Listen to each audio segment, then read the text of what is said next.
जाते मरगा लावे हमका नहीं डाल मरगा मछली ले मायू खा 3 घंटे के बाद बस इतना कहीं कि नहीं करे और कुछ नहीं 6:30 बजे। तो अभी जिस महिला को आपने रोते बिलखते तड़पते हुए देखा, इनका नाम है पूजा। पूजा इसलिए रो रही है क्योंकि उसके पति का मौत हो जाती है, और वो मौत कोई नेचुरल मौत नहीं, कुदरती मौत नहीं, बल्कि इस पूजा के पति का मौत एक मर्डर है और उसका गला रेदा था, धारदार हथियार से गला रेत दिया था। जैसे ही घर वाले को पता चलते है, पत्नी जो है बदहवास, क्योंकि घर से थोड़ी दूर में उसका पति का बॉडी पड़ा हुआ था, बदहवास दौड़ के जाती है और अपने पति को सीने से लगाती है और छाती पीट पीट कर रोने लगती है। इसी बीच जब गांव में मर्डर होती है, गांव में इस तरीके का घटना होता है, तो गांव के साथ साथ गांव के आसपास वाले भी हैरान हो जाता है। सारे लोग उस मंजर को देखने के लिए वहां पर जमा हो जाते हैं, और इस मर्डर में भी वही होती है। सारे आसपास के लोग, गांव वाला सब लोग वहां पर जमा हो जाता है, और इस पूजा का रोना बिलखना तड़पना देखकर हर कोई तसल्ली देता है। जो होनी को तो कोई नहीं डाल सकता, लेकिन इस तरीके का घटना गांव के अंदर बड़ी ही बेरहमी के साथ उस व्यक्ति को मारा गया था, और उस व्यक्ति का नाम होता है महेश कुमार। अब महेश कुमार सीधा साधा सिंपल सा व्यक्ति था, किसी के साथ दुश्मनी नहीं था, ना तो पड़ोस में था, ना गांव में था, और ना ही आसपास किसी से उसका लेन देन था। इस वजह से लोगों को समझ नहीं आ रहा जो इस व्यक्ति का इस तरीके का मौत क्यों और किसने मारा, बड़ा वजह था। तो तभी पुलिस को कोई खबर दे दिया, पुलिस भी आती है। पुलिस भी इस बॉडी को देखने के बाद हैरान हो जाता है, क्योंकि बहुत ही दर्दनाक मौत था, गला काट दिया गया था और खून ही खून चारों तरफ फैला हुआ था। पत्नी के साथ साथ उनके 3 बच्चे और माता पिता सब लोग थे, परिजन के जितने भी लोग थे, रिश्तेदार जितने थे, सारे लोग वहाँ पर जमा था। और पुलिस आती है, बॉडी को कब्जे में लेता है, लेने के बाद पोस्टमार्टम के लिए भेज देता है। यहाँ पोस्टमार्टम के लिए बॉडी चली जाती है, लेकिन यहाँ पर जो है अब तफ्तीश शुरू हो जाती है पुलिस का, जो कौन कर सकता है, किसके साथ दुश्मनी है, व्यक्ति कौन है। तो पता चलता है मरने वाला व्यक्ति का नाम होता है महेश कुमार, जो 38 साल का होता है और 3 बच्चों का पिता है। पूरा भरा पूरा परिवार है। लेकिन महेश कुमार जो है ज़्यादातर, ये पूरा घटना जो है उत्तर प्रदेश का सुल्तानपुर डिस्ट्रिक्ट का है। जिस थाने के अंदर ये गांव आती है, उस थाने का नाम होता है चंद्रा पुलिस स्टेशन। चंद्रा कोतवाली के अंदर ये गांव आता है, जिस गांव में महेश कुमार रहता था। अब चंद्रा कोतवाली का पुलिस वहां पर तो पहुंचा था। जब पूछताछ करता है महेश कुमार के बारे में, पता चलता है जो महेश कुमार जो है सुल्तानपुर में नहीं, बल्कि वो ज़्यादातर पंजाब का लुधियाना शहर में रहकर ही काम करता है, और ये सालों से करते हैं, क्योंकि वहाँ पर उसका जॉब है, नौकरी है। इसीलिए वो समय समय पर गांव आता है और अपने बीवी बच्चों परिवार के साथ रहता है, फिर वो लुधियाना चला जाता है। लेकिन कुछ दिनों से 2025 का शुरुआत से ही वो गाँव में आकर रह गया था, गाँव में आके बस गया था, और गाँव में ही छोटा मोटा काम किया करता था, जिससे उसका परिवार चलता था। सब कुछ ठीक ठाक चल रहा था। लेकिन महेश को इस तरीके से किसने मौत दिया, किसी के साथ दुश्मनी नहीं है, सारे गांव वाला, पड़ोसी, रिश्तेदार, घर वाला। क्योंकि पत्नी पूजा जो है, पूजा कुमार, वो बदहवास थी, पति का मौत हो गया। वो रो रही है और कह रही है जो मेरा पति तो, क्योंकि ये घटना बुधवार को हुई थी और गुरुवार को यानी थर्सडे को सुबह सुबह, तारीख थी 4 सितंबर को सुबह सुबह उस गांव में पता चलता है। लेकिन महेश कुमार की मौत जो है 3 सितंबर शाम को ही हो गई थी। अब 3 सितंबर को ही शाम को जो है महेश कुमार घर वाले को बताकर गए थे जो मैं मार्केट जा रहा हूँ, आते टाइम मैं चिकन लेकर आऊँगा। लेकिन इस पर पत्नी पूजा कहती है जो चिकन मत लाना, बल्कि आप आते समय मच्छी लेकर आना। अगर मच्छी लेकर आओगे तो मम्मी जी भी खा जाएंगी, यानी सास भी खाएगी, मम्मी को चिकन पसंद नहीं है। इस वजह से जो पूजा है वो रोते हुए यही बात सबको बता रहे, गांव वाले सुन रहे, पड़ोसी सुन रहे, रिश्तेदार सुन रहे, सब लोग हैरान हो जाता है जो इस व्यक्ति को आखिर क्यों मारा। तो पुलिस ने जब पूजा से सवाल किया तो पूजा कहती है मेरे पति तो सीधा साधा इंसान था, किसी के साथ कुछ लेन देन नहीं था, किसी के साथ कोई झगड़ा नहीं था, कोई मैटर नहीं था। मुझे तो खुद को शौक है जो मेरे पति को कौन ऐसा दुश्मनी निभाया। लेकिन पुलिस को भी समझ में नहीं आ रहा, सारे लोग वही बता रहे जो महेश कुमार बहुत ही सीधा साधा और बहुत ही सिंपल आदमी है। लेकिन सिंपल आदमी को इस तरीके से मौत दे दिया जाए, ऐसा कैसा? कुछ तो वजह होगा, कुछ तो मैटर होगा जो पुलिस को ढूंढना था। पुलिस वाले जो है वहाँ के चंद्रा कोतवाली का पुलिस 4 टीमें बनाती है। 4 टीमें बनाती है और अलग अलग दिशाओं में वो चारों टीम जो है काम पे लग जाता है इस महेश कुमार के मौत को लेकर। अब जब चारों टीम काम पे लग जाता है, कोई एक टीम गांव पड़ोसी से पूछताछ करता है, एक टीम जो है लुधियाना में जहां पर काम करता था वहां से भी एंगल खंगालने की कोशिश करता है। इसी बीच महेश कुमार का नंबर, मोबाइल नंबर लेता है, पूजा का नंबर लेते हैं और भी घर में 1-2 लोगों का नंबर लेता है। उसको सारे कॉल डिटेल निकाल रहा था और सबसे पहला जो है महेश कुमार का मोबाइल का CDR निकालते हैं, यानी कॉल डिटेल रिकॉर्डिंग निकालता है, उसका लोकेशन चेक करता है तो पता चलता है लास्ट लोकेशन उसी जगह पर दिखा रहा था जहां पर उसके बॉडी पड़ा हुआ था, घर से ही थोड़ी दूर में एक झाड़ के नीचे। अब ये गुरुवार रात का भी वही लोकेशन है, यानी रात भर वही जगह पर वो पड़ा रहा महेश कुमार। अब महेश कुमार का CDR से कुछ भी पता नहीं चला, बस घर का नंबर, पत्नी का नंबर और 2-1 रिश्तेदारों का नंबर सामने आया। लेकिन लास्ट कॉल में भी वो रिश्तेदारी होता है जो घर पर ही होता है, यानी करीबी रिश्तेदार है, तो उसके ऊपर शक नहीं जाता। बस कोई 2-1 मिनट का बात हुई थी। पुलिस को समझ में नहीं आया जो आखिर कहाँ हम लोग का एंगल छूट रहा है। इसी बीच पूजा का भी नंबर का CDR निकालता है। जब पूजा का नंबर का CDR निकालते हैं तब एक नंबर पर पुलिस वाले को थोड़ा सा डाउट कर जाता, क्योंकि वो नंबर पूजा के ना तो मायके वाले का है, ना ससुराल वाले का है, ना गांव का आसपास, ना उसका कोई सहेली का। लेकिन उस नंबर से पूजा ज़्यादा टाइम बातें किया करती थी। अब पुलिस को लगा ये नंबर किसका है। सबसे पहले पूजा से पूछताछ करने से पहले जो है उस नंबर के बारे में, उस नंबर का लोकेशन और उस नंबर के पूरा डिटेल पुलिस सामने लेकर आ जाता है। वो नंबर उसी गांव का एक आदमी का होता है जिसका नाम होता है जयप्रकाश। जयप्रकाश जो उसी गांव में एक छोटा मोटा दुकान चलाता है। अब लोगों से पूछताछ करता, भाई ये जयप्रकाश कहाँ मिलेगा, लोकेशन तो दिखाई रहा था इसी गांव का है, लेकिन उसका करंट लोकेशन नहीं समझ में आ रहा था। इसीलिए पूछा जो जयप्रकाश कौन है, तो गांव वाले ने बताया जयप्रकाश तो बस थोड़ी दूर में उसका एक दुकान है, तो वो दुकान पे होगा। जब दुकान के पास जाता है तो देखता है कि शटर बंद है। अब पूछा जाता है जो शटर क्यों बंद है, तो आसपास के जितने भी दुकान वाले हैं उन लोगों ने कहा जो गांव में इतना बड़ा हादसा हो गया, हो सकता है जयप्रकाश इसीलिए बंद किया। तो उन लोगों से पूछा गया और भी जो दुकान वाले हैं जो भाई वो कब से बंद है, लेकिन वो दुकान वाले जो कहता है जयप्रकाश के ऊपर और ज़्यादा डाउट हो जाता है। दुकान वाला कहता है, आसपास के दुकान वाला, महेश कुमार का मौत हुआ हमारे गाँव में, तब से लेकर जयप्रकाश जो है घड़ी घड़ी दुकान शटर उठा रहे हैं, बंद कर रहे हैं, बस आधा घंटे के लिए चालू कर रहे हैं, फिर से वो बंद कर रहे हैं, करीब 1 घंटा बाद लौट कर आता है, फिर वो चालू करता, शटर उठाता है। हम लोगों को समझ में नहीं आया जो इसको क्या हो गया, कभी तो वो ऐसा करता नहीं, लेकिन हम लोगों ने उसे पूछा भी नहीं। लेकिन जब पुलिस वाले पूछता है भाई जयप्रकाश अभी कहाँ मिलेगा, तो लोगों ने कहा गाँव में ही होगा, वो तो कहीं जाता नहीं, तो गाँव में ही होगा। आखिरकार किसी ने पुलिस को बताया जो हाँ उसी जगह पर मौजूद है जिस जगह पर महेश कुमार की मौत हुआ और लोगों का जमावड़ा उस जगह पर है। जयप्रकाश भी उसी लोगों के भीड़ में है।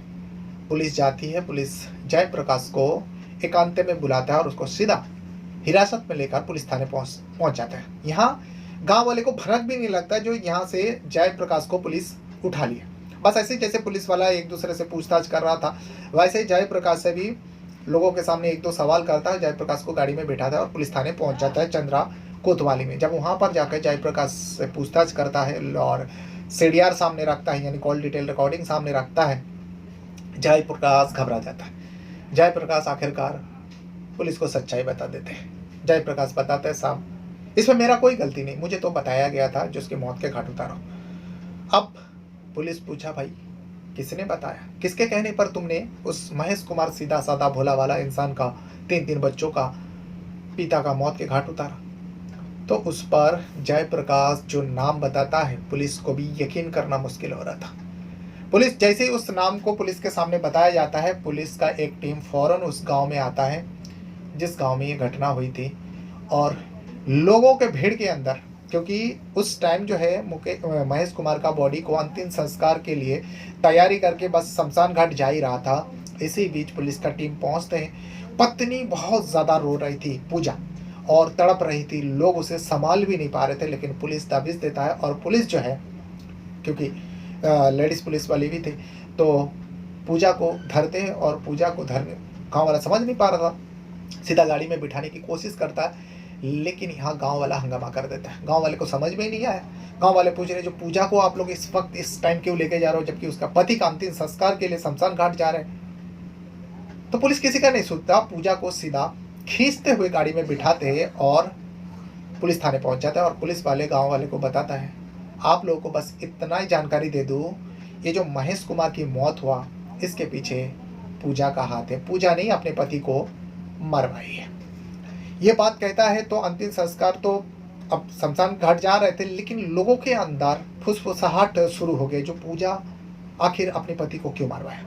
आप धीरे धीरे लोगों के अंदर जब पता चला, जय प्रकाश को भी उठा लिया, तो थोड़ा बहुत लोगों के अंदर जो शक हुआ था एक दूसरे को अब कहने लगे, हाँ जो मैंने भी कई मर्तबा देखा था, पूजा जो है जयप्रकाश में दुकान में जाती थी और सीधा दुकान के अंदर चली जाती है, न जाने वो दोनों क्या करते, ये सब बातें होने लगा। लेकिन यहाँ पर पुलिस को सच्चाई जानना था, आखिर पूजा ने अपने पति को क्यों मरवाई और जयप्रकाश से क्यों करवाया। जब पुलिस थाने ले जाता है, पूजा तो जितना झूठ बोलने का था बोलती है, लेकिन जयप्रकाश के सामने बिठाते हैं, पूजा का जबान लड़खड़ाने लगती है। आखिरकार पूजा सब कुछ बता देती है। पूजा बताती है, हाँ जयप्रकाश जो कुछ भी कहा ये सच है, मैं ही मरवाई अपने पति महेश कुमार को। पुलिस ने पूछा क्यों, क्योंकि जयप्रकाश ने ऑलरेडी पुलिस वाले को बता चुके थे। अब पूजा से पुलिस वाले को जानना था पूजा का मुंह जबानी आखिर क्या है। तब पूजा बताती है, जो मेरा पति जो है पंजाब के लुधियाना में जाकर काम करता था, लेकिन इसी बीच मेरी जो शरीर की चाहत है, मेरी शरीर की जो भूख है, वो कभी कभी जाग जाते थे और मुझे जो है संबंध बनाने को मन करती थी। इसी वजह से मैं किसी न किसी का तलाश में रहती थी। जब मैं जयप्रकाश के दुकान में जाया करती थी तो जयप्रकाश की नज़र मेरी नज़र से जब टकराते हैं तो हम दोनों की नज़र एक दूसरे को चाहत की नज़र में देखने लगते हैं, और इसी से हम दोनों के बीच में अब ये चाहत भरी निगाहों से धीरे धीरे आगे बढ़ा और हम दोनों एक दूसरे को चाहने लगे। और जब चाहने लगे तो जयप्रकाश के दुकान में वो अकेला रहा करते थे। मैं जब दुकान में कुछ सामान लेने के लिए जाती, जयप्रकाश को भी मौका अच्छा था, मेरे लिए भी अच्छा था। जयप्रकाश मुझे लेकर सीधा अंदर जाते और हम दोनों के बीच में संबंध बनते और ये दोनों सहमति से बनाते थे। इसमें मेरा शरीर का भूख भी मिटती। लेकिन 2025 से पहले ये सब कुछ हो रहा था। लेकिन 2025 के शुरुआत में मेरा पति लुधियाना का जब छोड़कर वो गांव में बस जाता है और गांव में ही रहकर ही यहाँ पर एक प्राइवेट कंपनी में छोटा सा नौकरी ज्वाइन कर लेता है। अब जब मेरा पति गांव में रहने लगा तो मैं जयप्रकाश से मिल नहीं पाती हूँ। जयप्रकाश भी मेरे बिना अधूरा था और मुझे भी लगता था मेरा पति रहते हुए भी जयप्रकाश के जैसा खुशी नहीं दे पा रहा था। मैं अधूरी थी जयप्रकाश के बिना। तो मैं बहुत लाख कोशिश करती, लेकिन मैं जयप्रकाश से नहीं मिल पाती। इसीलिए जयप्रकाश को मैं अपनी पूरी तकलीफ़ें बताता हूँ। जयप्रकाश का भी वही प्रॉब्लम थी, तो इसीलिए हम दोनों ने प्लान किया जो एक काम करते हैं, महेश कुमार को मरवा देते हैं। अब मरवाने के लिए कोई सुपारी किलर को तो वो लोग हायर नहीं कर सकता, इसीलिए पूजा जो है जयप्रकाश को बताती है, एक काम करो, इस काम को तुम ही निपटा सकते हो।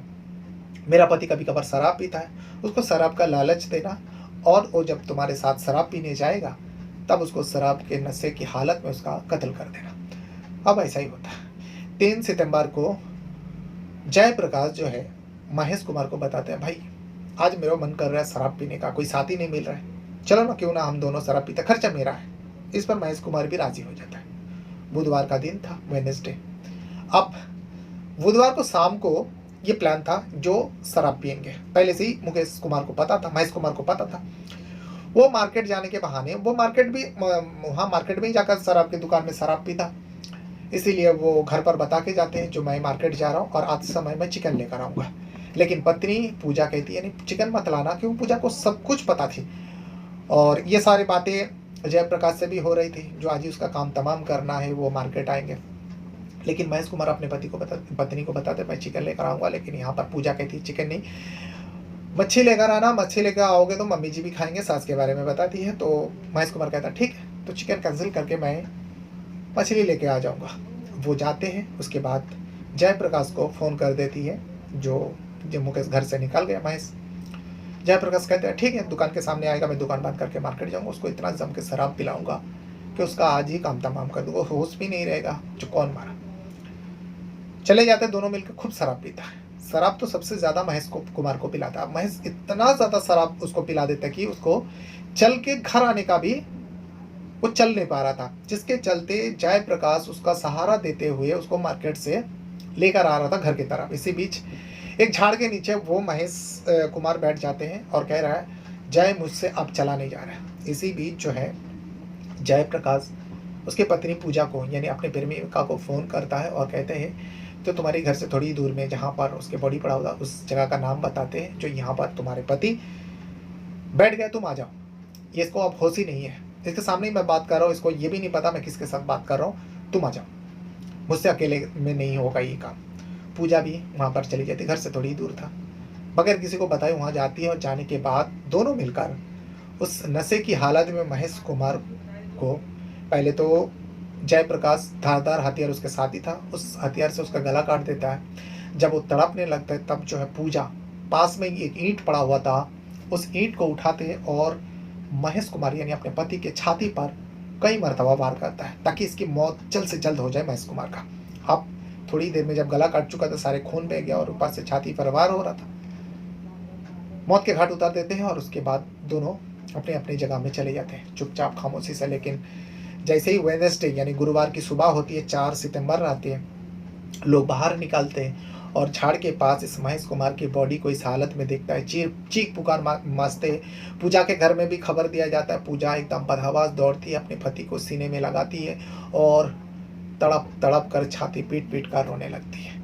ये पूरा सच्चाई जब पुलिस वाले को बताता है, पुलिस वाले प्रेस कॉन्फ्रेंस करता है, करने के बाद लोगों के सामने बताता है। कल प्रातः चांदा पुलिस को सूचना मिली थी कि एक व्यक्ति की हत्या कर दी गई है।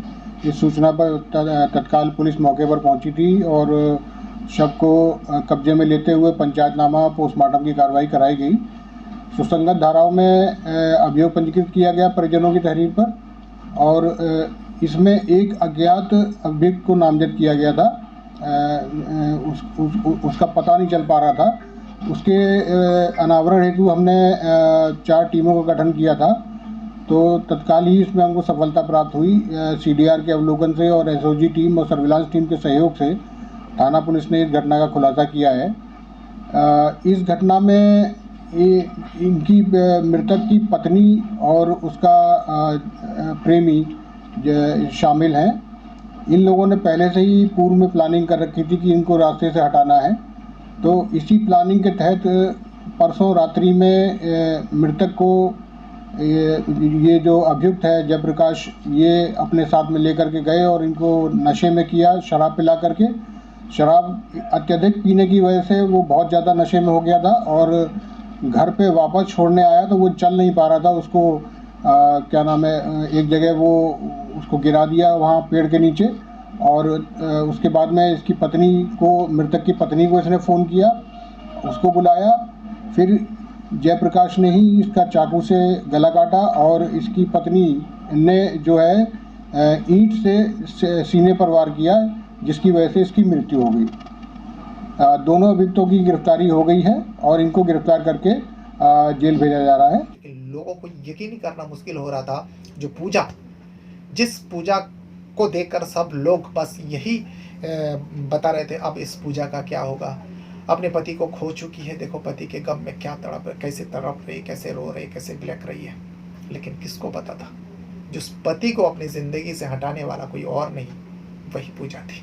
तो ये वो पूरा घटना है जो उत्तर प्रदेश का सुल्तानपुर डिस्ट्रिक्ट में है और इसी सुल्तानपुर डिस्ट्रिक्ट के अंदर एक कोतवाली लगता है, चंद्र कोतवाली, और इसी चंद्र कोतवाली के अंतर्गत एक गांव आता है जिस गांव में महेश कुमार रहता है।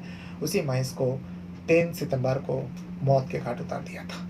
बहरहाल अपने साथ साथ अपना परिवार का भी बहुत ज़्यादा ख्याल रखिएगा और इस वीडियो को यहाँ तक देखने के लिए आप लोगों का बहुत बहुत धन्यवाद करता हूँ। Thank you very much.